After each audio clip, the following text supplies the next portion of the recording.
Hello friends, once again welcome back to my channel. Today I am going to solve the question answers from the 8th standard Ganita Prakasha page number 94. First figure it out from this chapter. ಇದನ್ನು ನಾವು 8ನೇ ತರಗತಿಯ ಗಣಿತ ಪ್ರಕಾಶದಿಂದ chapter number 4 quadrilateral ಇಂದ first figure it out ಅನ್ನು ನೋಡೋಣ. First question, ಇಲ್ಲಿಯವರೆಗೆ ನಮ್ಮ ಚಾನಲ್ನ ಸಬ್ಸ್ಕ್ರೈಬ್ ಮಾಡಿಲ್ಲ ಅಂತಂದ್ರೆ ಪ್ಲೀಸ್ ಸಬ್ಸ್ಕ್ರೈಬ್ ಮಾಡಿ, ಲೈಕ್ ಮಾಡಿ, ಶೇರ್ ಮಾಡಿ. Find all the other angles inside the following rectangles. Okay, ಈ ಒಂದು ರೆಕ್ಟಾಂಗಲ್, ಎರಡು ರೆಕ್ಟಾಂಗಲ್ ಕೊಟ್ಟಿದ್ದಾರೆ. ಆ ರೆಕ್ಟಾಂಗಲ್ನ ಎಲ್ಲ ಒಂದು ಆಂಗಲ್ಸ್ಗಳನ್ನು ಫೈಂಡ್ ಔಟ್ ಮಾಡಬೇಕಂತೆ. ಓಕೆ ಫೈನ್, ನೋಡೋಣ ಫಸ್ಟ್ ಆನ್ಸರ್. ಫಸ್ಟ್ ಕ್ವಶನ್ ಅಲ್ಲಿ ಸೊ ಇಲ್ಲೇನು ಕೊಟ್ಟಿದ್ದಾರೆ, ಸೊ ಓಕೆ ಆ ಪಿಕ್ಚರನ್ನು ನಾನಿಲ್ಲಿ ಡ್ರಾ ಮಾಡಿದ್ದೇನೆ. ಈಗ first triangle A O B ತೊಗೊಳ್ಳೋಣ ಇಲ್ಲಿ, because they have given that 30 degree angle O A B is 30 degree. Okay, ನಾನಿಲ್ಲಿ ಫಸ್ಟ್ ತೊಗೊಳ್ತೇನೆ. In triangle A O B, in triangle A O B, O A is equal to O B, O A is equal to O B, because O A is equal to O B. ಯಾಕೆ ಅಂತ ಹೇಳಿಬಿಟ್ಟು ಕಾರಣ ಕೊಡಬೇಕು. Because rectangle diagonals bisect each other, bisect each other. Already ನಾವು ಹಿಂದಿನ ಒಂದು ವಿಡಿಯೋಸಲ್ಲಿ ನೋಡ್ಕೊಂಬಂದಿದ್ವಿ. ಏನಂತ ಹೇಳಿಬಿಟ್ಟು ಆಯತದ ಕರ್ಣಗಳು ಪರಸ್ಪರ ಅರ್ಧಿಸುತ್ತವೆ, ಅರ್ಧ ಮಾಡುತ್ತೆ. ಹಾಗೆಬಿಟ್ಟು O A is equal to O B. Okay fine, next ಒಂದು ಬಂದ್ವಿ. ನೆಕ್ಸ್ಟ್ ಅದಾದಮೇಲೆ next angle A is equal to angle B. ಇದನ್ನು ಸಹ ಇದಾಗಿದೆ 30 ಡಿಗ್ರಿ, ಆದರೆ ಇದು ಸಹ 30 ಡಿಗ್ರಿ. ಯಾಕೆಂತಂದರೆ ಈ ಬಾಹು ಸಮ ಆಗಿದ್ರೆ ಈ ಕೋನ, ಈ ಬಾಹುಗೆ ಎದುರಾಗಿರುವಂತಹ ಈ ಕೋನ ಎರಡು ಸಮ. ಬಾಹುಗಳು ಎರಡು ಸಮವಾಗಿದ್ರೆ ಅದಕ್ಕೆ ಎದುರಾಗಿರುವಂತಹ ಕೋನಗಳು ಸಹ ಸಮವಾಗಿರುತ್ತೆ. ಸೊ ಏನು ಬರಿಬೇಕಪ್ಪ ಅಂತಂದರೆ angles opposite to equal sides are equal. Okay, next in triangle AOB ಅಷ್ಟೇ ಅಲ್ಲದೆ AOB ಯಲ್ಲಿ ಇನ್ನೂ ಏನೇನು ಸಿಗುತ್ತಪ್ಪ ಅಂತ ಅಂದರೆ A plus O plus B is equal to 180 degree. ತ್ರಿಭುಜದ ಒಳಕೋನಗಳ ಮೊತ್ತ 180 ಡಿಗ್ರಿ ಆಗಿರುತ್ತಲ್ವಾ. So angle A plus angle O plus angle B is equal to 180 degree. So angle A ಗೊತ್ತುಂಟು 30 ಡಿಗ್ರಿ, ಆ್ಯಂಗಲ್ ಒ ಗೊತ್ತಿಲ್ಲ, B is 30 degree 180 degree. So angle O 30 30 60, 180 degree minus 60. So 180ಯಲ್ಲಿ 60 ಹೋದರೆ 120 degree. So ನಮಗೆ ಬಂತು angle O is 120 degree. Okay fine, 120 degree ಸಿಕ್ಬಿಡ್ತು. Okay, 120 degree ಸಿಕ್ತು ಅಂತ ಅಂದರೆ ನಾವು ನೆಕ್ಸ್ಟು ಹೇಳಬಹುದು ಏನಪ್ಪ ಅಂತಂದರೆ ಶೃಂಗಾಭಿಮುಖ ಕೋನವಾಗಿರುವಂಥ ವರ್ಟಿಕಲಿ ಆಪೋಸಿಟ್ ಆ್ಯಂಗಲ್ ಇದು ಸಹ 120 ಡಿಗ್ರಿ. ಓಕೆ ಫೈನ್, ಇಲ್ಲಿ ಬರೆಯೋಣ. ಯಾವುದು angle A O B is equal to angle COD is equal to 120 degree because vertically opposite angles are always equal. Okay, 120 ಬಂತು. ಓಕೆ, ಈ ಟ್ರ್ಯಾಂಗಲ್ ನಮಗೆ ಸಿಕ್ತು. ಈಗ ಈ ಟ್ರ್ಯಾಂಗಲಲ್ಲಿ ಒಂದು ಟ್ರ್ಯಾಂಗಲ್ ಸಿಕ್ಕಿದೆಯಲ್ವಾ, ಇದ್ರೊಳಗೂ ಸಹ ಹೇಗಾಗುತ್ತಪ್ಪ ಅಂತ ಅಂದರೆ ಓಕೆ, ಈಗ ನಾವು ಈ ಕೋನವನ್ನು ತಗೊಳ್ಳೋಣ. ಚಿತ್ರದಲ್ಲಿ ಕೊಟ್ಟಿದ್ದಾರಲ್ವಾ, ಈ ಕೋನ ಇಲ್ಲಿ ಬರೆದು ಬಿಡ್ತೇನೆ. 120 ಡಿಗ್ರಿ ಆಯ್ತಿದು, ಇದಕ್ಕೆ ಆಪೋಸಿಟ್ 120 ಸಿಕ್ಕಿದೆ. ಓಕೆ ಫೈನ್, ಮತ್ತೆ ಇದನ್ನು ಸಿ ಡಿಯನ್ನು ಹುಡುಕಬೇಕು. ಸಿ ಡಿಯನ್ನು ಹುಡುಕೋಕ್ಕೋಸ್ಕರ ಮತ್ತೆ ನಾವು ಬರಿಬೇಕು in triangle D O C that is triangle D plus triangle O plus triangle C again 180 degree. So D ಗೊತ್ತಿಲ್ಲ, ಎ ಅಂದ್ಕೊಳ್ಳೋಣ. ಯಾಕೆಂತಂದರೆ ಸೊ ಇದನ್ನು ಎ ಅಂದ್ಕೊಳ್ತೇನೆ, ಇದು ಸಹ ಎ ಆಗುತ್ತೆ. ಮತ್ತೆ ಈ ರೂಲ್ ಸೇಮ್ ಬಂತು, ಏನು ಈ ಎರಡು ಬಾಹುಗಳು ಸಮವಾಗಿದ್ರೆ ಅದಕ್ಕೆ ಎದುರಾಗಿರುವಂಥ ಕೋನಗಳು ಸಮ ಅಂತ ಹೇಳ್ಬಿಟ್ಟು angle A, angle O already they have given 120 degree. C ಅಂತ ಅಂದ್ರೂ ಸಹ ಎ 180 ಡಿಗ್ರಿ. ಎ ಡಿ ಮತ್ತು ಸಿ ಗೊತ್ತುಂಟು ಈಕ್ವಲ್ ಆಗಿದೆ ಅಂತ ಹೇಳ್ಬಿಟ್ಟು 2a is equal to 180 degree minus 120 degree. A is equal to 180 120 ಅಂತ ಅಂದರೆ 60 degree. A is equal to 60/20 that is A is equal to 30 degree. 2 3 6 30 degree. ಎಷ್ಟಾಯಿತು ಈಗ? ಸೊ ನಾನು ಬರೀತೇನೆ ಇಲ್ಲಿ 30 ಡಿಗ್ರಿ. ಸೊ ಇದು 30 ಆದರೆ ಇದು 30. ಫೈನ್, ಹಾಗಾದರೆ ಇದು ಸಿಕ್ಕಿದೆ 30. ಫೈನ್, ಈಗ ನಮಗೆ ಈ ಆ್ಯಂಗಲ್ ಆಯಿತು. ಈ ಆ್ಯಂಗಲ್ ಆಯಿತು. ಸೊ ಈಗ ನಾವೇನು ಮಾಡಬಹುದು, ಡೈರೆಕ್ಟಾಗಿ ಕಂಡುಹಿಡಿಬೋದು. ಹೇಗೆ ಕಂಡುಹಿಡಿಬೋದು ಅಂತ ಅಂದರೆ, ಇಲ್ಲಿ ನೋಡಿ, ಇದು ಎರಡು ಸೇರಿಸಿ 90 ಡಿಗ್ರಿ ಅಲ್ವಾ, ಆಯ್ತದ ಎಲ್ಲ ಒಂದು ಕೋನಗಳು 90 ಡಿಗ್ರಿ. 90 ಮೈನಸ್ 30 ಮಾಡ್ಬೋದಾ? 90 ಮೈನಸ್ 30 ಈಸ್ 60. ಇದು 60 ತೊಗೋಬೋದಲ್ವಾ? Okay fine. Okay fine. ಇಲ್ಲೂ ಅದೇ ಮಾಡ್ಬೋದಲ್ವಾ? ಇದು 90 ಮೈನಸ್ 30 ಈಸ್ ಈಕ್ವಲ್ ಟು 60 ಬಂತ. ಇಲ್ಲೂ ಅದೇ ಮಾಡ್ಬೋದಲ್ವಾ? 90 ಮೈನಸ್ 30 60. ಸೊ ಇಲ್ಲಿ 60 plus 60, so angle D plus angle A plus angle O is equal to 180 degree in triangle ಬರಿಬೇಕು. In triangle D O A. Okay, ಈಗ ನಾವು ಕಂಡುಹಿಡ್ತಿರೋದು ಇಲ್ಲಿ ಈ ಓ ಅನ್ನು ಕಂಡುಹಿಡ್ತಾ ಇರೋದು ಇದನ್ನು. Okay, D is 60, angle A is 60, angle O we have to find out, that is 180. 60 60 120 plus O is equal to 180. O is equal to 180 minus 60 120. O is equal to 180 minus 120 is, that is 60. Okay, ಹಾಗಾದರೆ ಇದು ಎಷ್ಟು ಬಂದಿದೆ? 60 again. So ಇದಕ್ಕೆ vertical angle 60 ಬಂತು. Okay fine. ಇಲ್ಲೂ ಸಹ ಈ 90 degree ಅನ್ನೋ ಬೇಸ್ ಮೇಲೆ 90 minus 30 is equal to 90 minus 30 is 60. So ನಮಗೆ ಕೊಟ್ಟಿದ್ದು ಬರೀ 30 ಡಿಗ್ರಿ. ಇಲ್ಲಿಂದು ಇಷ್ಟೆಲ್ಲವನ್ನು ನಾವು ಈ ಒಂದು ಪ್ರಾಪರ್ಟೀಸ್ಗಳನ್ನು ಬಳಸಿ ನಾವು ಮಾಡಿದ್ದಾಯಿತು. Okay fine. ನೆಕ್ಸ್ಟು ಈ ಒಂದು ಟ್ರ್ಯಾಂಗಲನ್ನು ನಾನು ಡೈರೆಕ್ಟಾಗಿ ಹಾಗೆ ಹೇಳಿಬಿಡ್ತೀನಿ. ಒಂದು ವೇಳೆ 4 ಮಾರ್ಕ್ಸಿಗೆ 5 ಮಾರ್ಕ್ಸಿಗೆ ಕೊಟ್ಟರೆ ನಾವು ಇದಿಷ್ಟೆಲ್ಲವನ್ನು ನನಗೆ ಹೇಳಿದ್ನಲ್ಲ ಆ ರೀತಿಯಾಗಿ ಎಕ್ಸ್ಪ್ಲೇನ್ ಮಾಡ್ಕೊಂಡು ಹೋಗಬೇಕು. ಸಿಂಪಲ್ ಆಗಿ ಕೊಟ್ವಿ ಅಂತ ಅಂದರೆ ನಾವು ಡೈರೆಕ್ಟಾಗಿ ಮಾಡ್ಬೋದು. ಓಕೆ, ಇಲ್ಲಿ ಆ್ಯಕ್ಚುಲಿ ಇಲ್ಲಿಂದ ಕೊಟ್ಟಿದ್ದಾರಲ್ವಾ, ಈಸಿಯಾಗಿ ಮಾಡ್ಬೋದು. 110 ಡಿಗ್ರಿ ಅಂತಂದರೆ ಇದಕ್ಕೆ ವರ್ಟಿಕಲಿ ಆಪೋಸಿಟ್. ಸೊ ಇಲ್ಲಿ ಬರೀರಿ vertical opposite, that's why they both are equal ಅಂತ ಹೇಳಿ. 110 ಇದೆಯಲ್ವಾ, ಇದು ಆ್ಯಕ್ಚುಲಿ ಲೀನಿಯರ್ ಪೇರ್ ಪ್ರಕಾರ ಅಲ್ವಾ. ಸೊ ಇವೆರಡನ್ನು ಸೇರಿಸಿದ್ರೆ 180 ಆಗುತ್ತಲ್ವಾ. 180 minus 110 is equal to 70 degree. So ಇದು 70, ಇದಕ್ಕೆ ಮತ್ತೆ ವರ್ಟಿಕಲಿ ಆಪೋಸಿಟ್ ಇದು 70. ಫೈನ್. ಸೊ ಈಗ ಮತ್ತೆ ಇದು ಮಾಡಬೇಕಲ್ವಾ. ಸೊ ಇವನ್ನೆಲ್ಲ ಕಂಡುಹಿಡಿಬೇಕಲ್ವಾ. ಸೊ ಇವು ಮೂರು ಸೇರಿಸ್ಬಿಟ್ಟು ಎಷ್ಟಾಗುತ್ತೆ? ಸೊ ಮತ್ತೆ ಇಲ್ಲಿ ಕೊಟ್ಟಿದ್ದಾರೆ ಏನಂತ ಹೇಳ್ಬಿಟ್ಟು, ಇಲ್ಲಿ ಡೈರೆಕ್ಷನನ್ನು ಕೊಟ್ಟಿದ್ದಾರೆ, ಇದು ಈಕ್ವಲ್ ಇದು ಈಕ್ವಲ್ ಅಂತ ಹೇಳಿ. ಸೊ ಹಾಗೆ ಇಲ್ಲೂ ಸಹ ಇದು ಈಕ್ವಲ್ ಇದು ಈಕ್ವಲ್, ಇದು ಈಕ್ವಲ್ ಇದು ಈಕ್ವಲ್, ಎಲ್ಲವೂ ಸಹ ಈಕ್ವಲ್ ಅಂತ ಹೇಳ್ಬಿಟ್ಟು ಇದಕ್ಕೆ ಆಪೋಸಿಟ್ ಆಗಿ. ಸೊ 110 ನೋಡೋಣ ಕತೆ. ಇವು ಮೂರನ್ನ ಆ್ಯಡ್ ಮಾಡಿದ್ರೆ ಎಷ್ಟಾಗುತ್ತೆ? 180 ಡಿಗ್ರಿ ಆಗುತ್ತೆ. 180ಯಲ್ಲಿ 110 ಲೆಸ್ ಮಾಡಿದ್ರೆ ಎಷ್ಟಾಯಿತು? 70 ಬಂತು. 70 ಅಂತ ಅಂದರೆ ಇದೆಷ್ಟು ಕರೆಕ್ಟಾಗಿ ಹಾಫ್ ಮಾಡಿದಾಗ 35 ಬಂತು. ಸೊ 35 ಬಂತು ಅಂತ ಅಂದರೆ ಇದೇ ಎಷ್ಟಾಗಬೇಕು? 90 ಆಗಬೇಕು. 90ಯಲ್ಲಿ 35 ಲೆಸ್ ಮಾಡ್ತೀವಿ ಅಂತ ಅಂದ್ಕೊಳ್ಳಿ. 90ಯಲ್ಲಿ 35 ಲೆಸ್ ಮಾಡಿದಾಗ, ಸೊ 1 ಮಿನಿಟ್, ಇದು ಹೇಗೆ ಬಂತು ಅಂತ ತಕ್ಷಣ ನಿಮಗೆ ಅದನ್ನು ಬರೆಯೋಕೆ ಬರಬೇಕು. ಯಾವ ರೀತಿಯಾಗಿ? 110 ಪ್ಲಸ್ ಇದು ಎ ಯಾಕೆಂದರೆ ಎರಡು ಸೇಮ್ ಇರುತ್ತೆ. A plus A is equal to 180 degree. So 110 plus 2a is equal to 180 degree. 2a is equal to 110 minus 180 minus 110. 2a is equal to 70. a is equal to 70 by 2. a is equal to 35 degree. So ಇದು 35 ಇದು 35 ಬಂತು. ಈಗ ಇದನ್ನು ನೋಡೋಣ. So ಏನಪ್ಪ ಅಂತಂದರೆ ಇದನ್ನು ನಾವು 90 ಡಿಗ್ರಿ ಮೈನಸ್ 35 ಮಾಡ್ಬೋದು.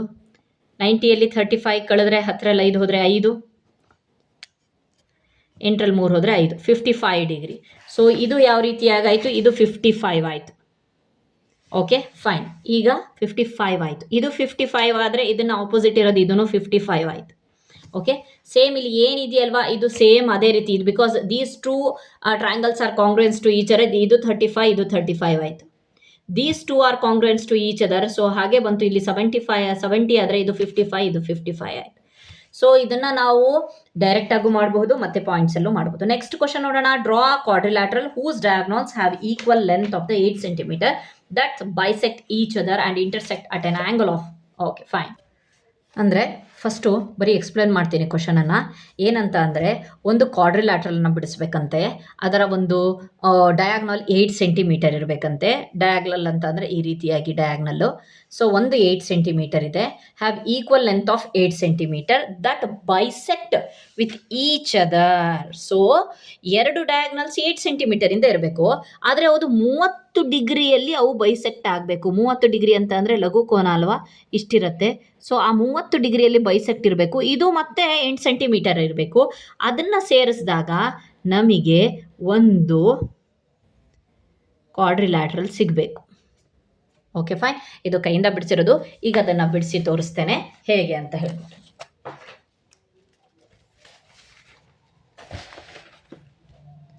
First they have to mark 8 centimeter as the first diagonal. Okay, so ಬನ್ನಿ, ಕಾಣಿಸ್ತಿದೆ ಅಂದ್ಕೊಂಡಿದ್ದೀನಿ.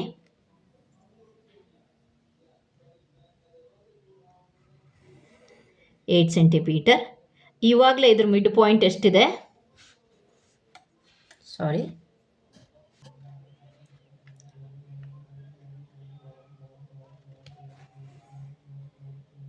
Eight centimetre.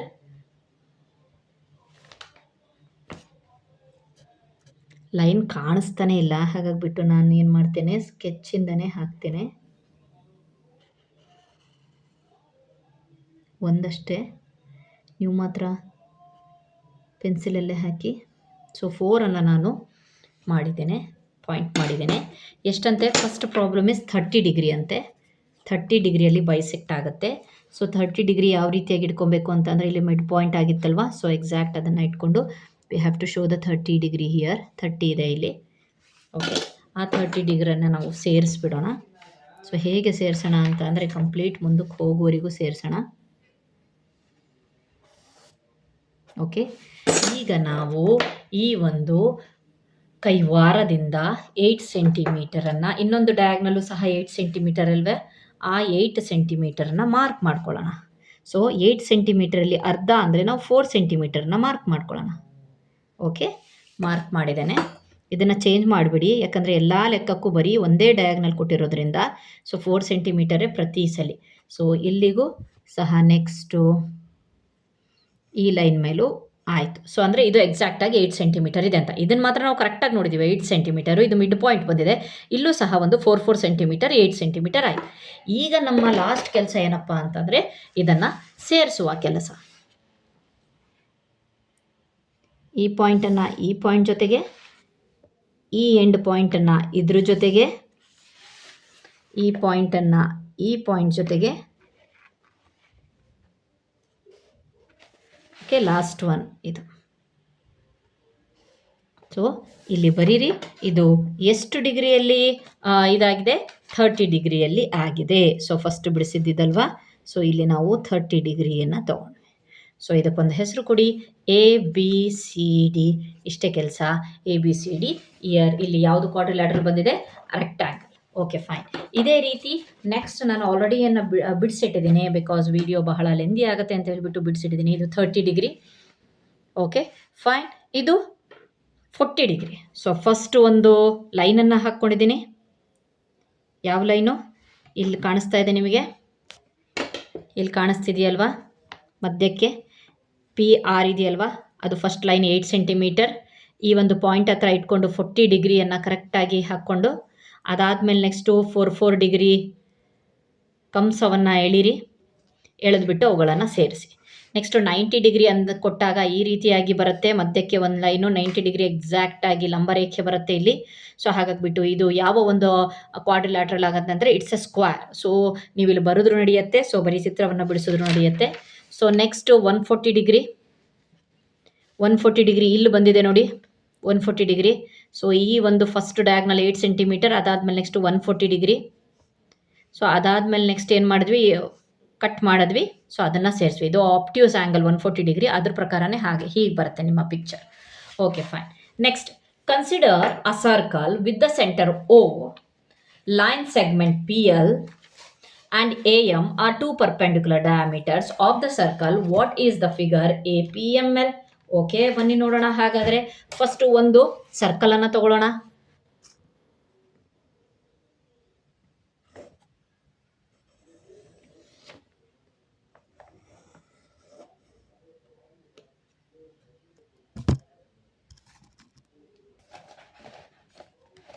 ಓಕೆ, ಸರ್ಕಲ್ ಆಯಿತು. ಅದಕ್ಕೆ ಏನಂತ ಹೆಸರು ಕೊಡಬೇಕಂತೆ? With the centre O and then PL and AM are two perpendicular diameters of the circle. Okay, diameter ಅನ್ನ ಬಿಡಿಸೋಣ. So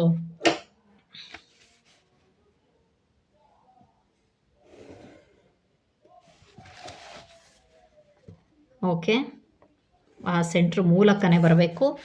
PL and AM, it's a PL, it's AM.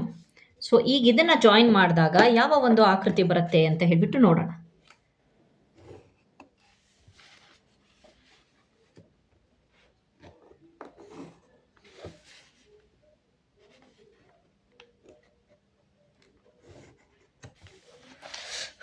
ಕರೆಕ್ಟಾಗಿ ಅದರ ಒಂದು end ಪಾಯಿಂಟ್ಸ್ಗಳನ್ನೇ ಸೇರಿಸಿ ಮಕ್ಕಳ. ಸೊ ಯಾವ ಒಂದು ಆಕೃತಿ ಬಂದಿದೆ? APML is a square. Okay, it's a square. Next ಏನು ಕೇಳ್ತಾ ಇದ್ದಾನೆ? ರೀಸನ್ ಆ್ಯಂಡ್ ಆರ್ ಓಕೆ, ರೀಸನನ್ನು ಕೊಡಬೇಕಂತೆ. ರೀಸನ್ ಕೊಡಬೇಕು ಅಂತ ಅಂದರೆ ಏನು reason? OC is equal to OA is equal to OP is equal to OM. These are all the radius ಅಲ್ವಾ, radius of the circle. So ನಮಗೆ ಗೊತ್ತುಂಟು ರೇಡಿಯಸ್ ಆಫ್ ದ ತ್ರಿಜ್ಯ ಯಾವಾಗಲೂ ಸರ್ಕಲ್ನಲ್ಲಿ ಎಲ್ಲ ತ್ರಿಜ್ಯಗಳು ಈಕ್ವಲ್ ಆಗಿರುತ್ತೆ, ಸೇಮ್ ಡಿಸ್ಟೆನ್ಸನ್ನು ಹೊಂದಿರುತ್ತೆ. ಇದು 5 ಸೆಂಟಿಮೀಟರ್, ಇದು 5, ಇದು 5, ಇದು 5. ಸೊ ಆಮೇಲೆ ಸ್ಕ್ವೇರ್ನಲ್ಲಿ ಡಯಾಗ್ನಲ್ಸ್ ಬೈಸೆಕ್ಟ್ ಈಚ್ ಅದರ್ ಆಯ್ತಲ್ವಾ, ಎಲ್ಲ ತ್ರಿಜ್ಯಗಳು ಸೇಮ್ ಬಂತು ಅಂತ ಅಂದಮೇಲೆ ಸೊ ಇದು ಸ್ಕ್ವೇರ್. ಫಸ್ಟ್ ಆಫ್ ಆಲ್ ಏನಪ್ಪ ಅಂತಂದರೆ all the diagonals bisect with each other and the angles are 90 degree. Okay, fine. Next ಹಾಗಾಗ್ಬಿಟ್ಟು ಇದನ್ನು ನಾವು ಸ್ಕ್ವೇರ್ ಅಂತ ಹೇಳ್ತೀವಿ. Next question, we have seen how to get 90 degree using paper folding. Now suppose we do not have any paper but 2 sticks of equal length and a thread. How do we make an exact 90 degree using this? Okay. ಅವ್ರು ಏನು ಹೇಳ್ತಾ ಇದ್ದಾರೆ ಅಂತಂದರೆ paper ಫೋಲ್ಡಿಂಗಲ್ಲಿ 90 ಡಿಗ್ರಿಯನ್ನು ಮಾಡಿ ನಾವು ತೋರಿಸಿ ಅಂತ ಕೊಟ್ಟಿದ್ದಾರೆ. ಬಟ್ ಸಪೋಸ್ ನಮ್ಮ ಹತ್ರ ಪೇಪರ್ ಇಲ್ಲ ಅಂತಂದರೆ 2 ಸ್ಟಿಕ್ಸ್ ಆಫ್ ಈಕ್ವಲ್ ಲೆನ್ಸನ್ನು ಬಳಸಿ ಮತ್ತು ಒಂದು ದಾರವನ್ನು ಬಳಸಿ ನಾವು 90 ಡಿಗ್ರಿಯನ್ನು ಯಾವ ರೀತಿಯಾಗಿ ನಾವು ತೋರಿಸ್ತೀವಿ ಅಂತ ಕೊಟ್ಟಿದ್ದಾರೆ. ಆರಾಮಾಗಿ ತೋರಿಸ್ಬೋದಲ್ವಾ? ಸೊ ನಾವು ಆಲ್ರೆಡಿ ಇದರ ಬಗ್ಗೆ ನಾವು ಎಕ್ಸ್ಪ್ಲೇನ್ ಮಾಡಿದ್ದೇವೆ. ಸೊ ಅದನ್ನು ನಾವು ತೋರಿಸಲೇಬೇಕಾಗತ್ತೆ. ಫಸ್ಟ್ ಏನು ಮಾಡ್ತೀವಪ್ಪ ಅಂತಂದರೆ ಈ ರೀತಿಯಾಗಿ ಥ್ರೆಡ್ಸ್ಗಳನ್ನು ಬಳಸ್ತೇವೆ. ಸಾರಿ, ಈ ಒಂದು ಡಯಾಗ್ನಲ್ಸ್ ಸೇಮ್ ಇರಬೇಕಂತೆ. ಸೇಮ್ ಡಯಾಗ್ನಲ್ಸನ್ನು ಬಳಸಿಬಿಟ್ಟು ಫಾರ್ ಎಕ್ಸಾಂಪಲ್ ನಾನು 8 ಸೆಂಟಿಮೀಟರನ್ನೇ ತೊಗೊಳ್ತೇನೆ. ಇದನ್ನು AC ಅಂತ ತೊಗೊಳ್ತೇನೆ. ಸೊ ಇದನ್ನು O ಅಂತ ತೊಗೊಳ್ತೇನೆ. ಅದಾದಮೇಲೆ ನೆಕ್ಸ್ಟು ಇಲ್ಲಿಗೆ ಕರೆಕ್ಟಾಗಿ ಒಂದು ಮೊಳೆಯನ್ನು ಚುಚ್ಚಿಬಿಟ್ಟು ಸ್ಕ್ರೂವನ್ನು ಚುಚ್ಚಿಬಿಟ್ಟು ಥ್ರೆಡ್ಡನ್ನು ಕರೆಕ್ಟಾಗಿ 4 ಸೆಂಟಿಮೀಟರ್, ಯಾಕೆ ಅಂತಂದರೆ ಇವು ಬೈಸೆಕ್ಟ್ ಈಚ್ ಅದರಲ್ವಾ, 4 ಸೆಂಟಿಮೀಟರನ್ನು ಬಳಸಿಬಿಟ್ಟು ಥ್ರೆಡ್ಡನ್ನು ಕಟ್ತೇವೆ. ಸೊ ಈಗ ಇದ್ರ ಒಂದು ಮೂಲಕ ನಾವು ಏನು ಮಾಡ್ಬೋದು? In triangle AOB and triangle COBಯಲ್ಲಿ AOB, ಇದು ಬಿ ಅಕ್ಕೋಟ, AOB ಆ್ಯಂಡ್ COBಯಲ್ಲಿ ಯಾವುದು ಕಾಮನ್ ಇದೆ? ಕಾಮನ್ ಯಾವುದಿದೆ? ಇದು ಕಾಮನ್ ಇದೆ. OB is equal to OB ಅಲ್ವಾ, common. OB is equal to OB, that is common. Okay, fine. Next property ನೋಡೋಣ. OA is equal to OC, ಯಾಕೆ ಅಂತ ಅಂದರೆ ಸೇಮ್ ಇರುತ್ತೆ, bisect each other. Okay, midpoint ಅಲ್ವಾ ಇದು, midpoint. Then AB is equal to BC, thread, because of thread. AB is equal to AC, 4 centimetre ಥ್ರೆಡನ್ನು ಬಳಸಿದೆ. So ಈಗ ನಮಗೆ 3 SSS ಸಿಕ್ತು. By SSS we can tell AOB is congruent to triangle COB. Okay, fine. ಹಾಗಾದರೆ next ಏನು ಹೇಳ್ತೀವಿ? ಇಲ್ಲಿ ಆ್ಯಂಗಲನ್ನು prove ಮಾಡ್ತೀವಿ. ಈಗ ಯಾವ ಆ್ಯಂಗಲನ್ನು ಪ್ರೂವ್ ಮಾಡ್ತೀವಿ ಅಂತಂದರೆ ಇಲ್ಲಿದೆಯಲ್ವಾ ಆ್ಯಂಗಲ್, ಅದು angle 1 plus angle 2 is equal to angle 1 ಯಾವುದು? ಇದು 2. Angle 1 plus angle 2 linear pair ಪ್ರಕಾರ 180 ಡಿಗ್ರಿ ಆಯಿತು. ಸೊ ಆ್ಯಂಗಲ್ 1 ಮತ್ತು ಆ್ಯಂಗಲ್ 2 ಎರಡು ಸೇಮ್ ಇರುತ್ತಲ್ವ, ಯಾಕೆ ಅಂತಂದರೆ ಈ ಆ್ಯಂಗಲ್ ಸೇಮು, ಇದು ಆಲ್ರೆಡಿ ಬೈಸೆಕ್ಟ್ ಈಚ್ ಅದರು. ಸ್ಕ್ವೇರಲ್ಲಿ ಈ ಒಂದು ಸೈಡ್ ಸೇಮು, ಈ ಸೈಡು ಸೇಮು. ಹಾಗಾಗಿಬಿಟ್ಟು ಇದಕ್ಕೆ ಆಪೋಸಿಟ್ ಆಗಿರುವಂಥ ಈ ಆ್ಯಂಗಲು ಇದಕ್ಕೆ ಆಪೋಸಿಟ್ ಆಗಿರುವಂಥ ಇದು ಸೇಮ್ ಆಗಿರುತ್ತಲ್ವ. ಸೊ ಹಾಗೆ ಇಲ್ಲಿ ಬಂದಾಗ ಇದಕ್ಕೆ ಆಪೋಸಿಟ್ ಆಗಿರುವಂಥದ್ದು ಇದು, ಇದಕ್ಕೆ ಆಪೋಸಿಟ್ ಆಗಿರೋದು ಇದು ಸೇಮ್ ಆಗುತ್ತೆ. ಸೊ ಹಾಗಾಗಿಬಿಟ್ಟು ನಮಗೆ ಏನು ಸಿಕ್ತಪ್ಪ ಅಂತ ಅಂದರೆ 2 into angle 1 is equal to 180 degree. Then angle 1 is equal to 180 degree by 2. Angle 1 is 90 degree. So angle 1 90 degree ಆಯಿತು ಅಂತಂದರೆ ಆ್ಯಂಗಲ್ 2 ಸಹ 90 ಡಿಗ್ರಿ ಆಯಿತು. ಸೊ ಅವ್ರು ಏನು ಕೇಳಿದ್ದಾರೆ? 90 ಡಿಗ್ರಿ ಯೂಸಿಂಗ್ ದೀಸ್ ಆ್ಯಂಡ್ ಮಾಡ್ತೀರಾ ಅಂತ ಕೇಳಿದ್ದಾರೆ. ಸೊ ನಮಗೆ ಬಂತು ಆ್ಯಂಗಲ್ 1 90 ಡಿಗ್ರಿ, ಆ್ಯಂಗಲ್ 2 ಸಹ 90 degree. Okay fine, proved. Next question ಕೇಳಿದಾನೆ, we saw that one of the properties of the rectangular is that it's opposite sides are parallel. Okay, ನಾವು ನೋಡಿದ್ವಿ rectangular ಒಂದು ಪ್ರಾಪರ್ಟಿ ಏನಪ್ಪಾ ಅಂತಂದ್ರೆ ಅದರ ಆಪೋಸಿಟ್ ಸೈಡ್ಸ್ಗಳು ಪ್ಯಾರಲಲ್ ಆಗಿರುತ್ತದೆ. ನಾವು ಪ್ರೂವ್ನು ಮಾಡಿದ್ವಿ, A B is equal to C D ಅಂತ ಹೇಳಿ ಪ್ರೂವ್ನು ಮಾಡಿದ್ವಲ್ವಾ. So can this be chosen as a definition of a rectangle? ಹಾಗಾದ್ರೆ ಇದನ್ನ ನಾವು ರೆಕ್ಟ್ಯಾಂಗಲಿನ ಡೆಫಿನೇಷನ್ ಆಗಿ ತಗೊಬೋದಾ? In other words, is every quadrilateral that has opposite sides are parallel and equal a rectangle ಅಂತ ಹೇಳ್ತಿದ್ದಾನೆ. ಹಾಗಾದ್ರೆ ಇವನು ಏನು ಕೇಳ್ತಾ ಇದ್ದಾನೆ ಅಂತಂದ್ರೆ, ಪ್ರತಿಯೊಂದು ಚತುರ್ಭುಜಗಳು ಅದರ ಒಂದು ಆಪೋಸಿಟ್ ಸೈಡ್ಸ್ಗಳು ಪ್ಯಾರಲಲ್ಲು ಮತ್ತು ಈಕ್ವಲ್ ಆಗಿದ್ರೆ ಅವೆಲ್ಲ ಆಯತನಾ ಅಂತ ಕೇಳ್ತಿದ್ದಾರೆ. ಓಕೆ ಫೈನ್, ಇದಕ್ಕೋಸ್ಕರ ನಾನು ಏನು ಹೇಳ್ತೀನಿ, ಫಸ್ಟ್ ಒಂದು ಆಯತವನ್ನು ತೊಗೊಳ್ತೇನೆ, ರೆಕ್ಟ್ಯಾಂಗಲನ್ನು ತೊಗೊಳ್ತೀನಿ, ಇದರ ಪ್ರಾಪರ್ಟಿಯನ್ನು ಹೇಳ್ತೀನಿ. ಏನು? ಆಪೋಸಿಟ್ ಸೈಡ್ಸ್ ಆರ್ ಈಕ್ವಲ್, ಇದು ಇದಕ್ಕೆ ಈಕ್ವಲ್, ಇದು ಇದಕ್ಕೆ ಈಕ್ವಲ್, ಇದು ಒಂದು rectangle. All the rectangle property ಏನು? All the angles are 90 degree. Okay, ಈಗ ಇನ್ನೊಂದು ತೊಗೊಳ್ತೇನೆ, ಅದು ಹೇಗೆ ಅಂತ ಅಂದರೆ ಇವು ಪ್ಯಾರಲಲ್ಲು ಆಗಿದೆ. ಓಕೆ ಫೈನ್, ನೆಕ್ಸ್ಟ್ ಇನ್ನೊಂದು ಕ್ವಾಡ್ರಿಲ್ಯಾಟ್ರಲ್ ತೊಗೊಳ್ತೀನಿ. ಓಕೆ, ಇದನ್ನು ನೋಡೋಣ, ಇದು ಪ್ಯಾರಲ್ ಆಗಿದೆ. ಸೊ ಇದನ್ನು ನೀವು ಯಾವ ರೀತಿಯಾಗಿ ಮುಂದೆ ಎಕ್ಸ್ಟೆಂಡ್ ಮಾಡ್ಕೊಂಡು ಹೋದ್ರೂ ಸಹ ಈ ಲೈನ್ಸ್ಗಳು ಪರಸ್ಪರ ಭೇಟಿ ಆಗೋದಿಲ್ಲ. ಇದನ್ನು ಸಹ ನೀವು ಎಕ್ಸ್ಟೆಂಡ್ ಮಾಡ್ಕೊಂಡು ಹೋದರೂ ಸಹ ಇದನ್ನು ಆಗೋದಿಲ್ಲ. ಹಾಗಾದರೆ ಇದು ರೆಕ್ಟ್ಯಾಂಗಲ್ಲ ಅಲ್ಲ. ಯಾಕೆ? ಇನ್ನೊಂದು ಪ್ರಾಪರ್ಟಿ ಇದೆ ರೆಕ್ಟ್ಯಾಂಗಲ್ಗೆ, 90 ಡಿಗ್ರಿ ಇರಬೇಕು ಅಂತ. ಇದು ಎಲ್ಲಿದೆ 90 ಡಿಗ್ರಿ? ಇದು 90 ಡಿಗ್ರಿ ಅಲ್ಲ, ಇಲ್ಲಿ ಯಾವುದೇ ಕಾರಣಕ್ಕೂ ಇದು 90 ಡಿಗ್ರಿ ಆಗಲ್ಲ. ಹಾಗಾದರೆ ಇದು ಏನು? This is a parallelogram. ಏನು? ಪ್ಯಾರಲಲೋಗ್ರಾಮ್, ಸಮಾಂತರ ಚತುರ್ಭುಜ ಅಂತ ಹೇಳ್ಬೋದು. ನೆಕ್ಸ್ಟ್ ಕಾನ್ಸೆಪ್ಟನ್ನು ಇಂಟ್ರೊಡ್ಯೂಸ್ ಮಾಡೋಕ್ಕೋಸ್ಕರ ಈ ಒಂದು ಕ್ವಶನನ್ನು ಕೊಟ್ಟಿದ್ದಾರೆ. ಹಾಗಾಗಿಬಿಟ್ಟು ನಾವಿಲ್ಲಿ ಏನು ಹೇಳ್ತೀವಪ್ಪ ಅಂತ ಅಂದರೆ ಬರಿತೀವಿ ಏನಂತ ಹೇಳ್ಬಿಟ್ಟು, every quadrilateral that has opposite sides parallel and equal a rectangle, no this statement is wrong ಅಂತ ಹೇಳ್ತೀವಿ. So figure it out complete ಆಗಿದೆ. ಐ ಹೋಪ್ ನಿಮಗೆ ಅರ್ಥ ಆಗಿದೆ ಅಂದ್ಕೊಂಡಿದ್ದೀನಿ. Thank you friends.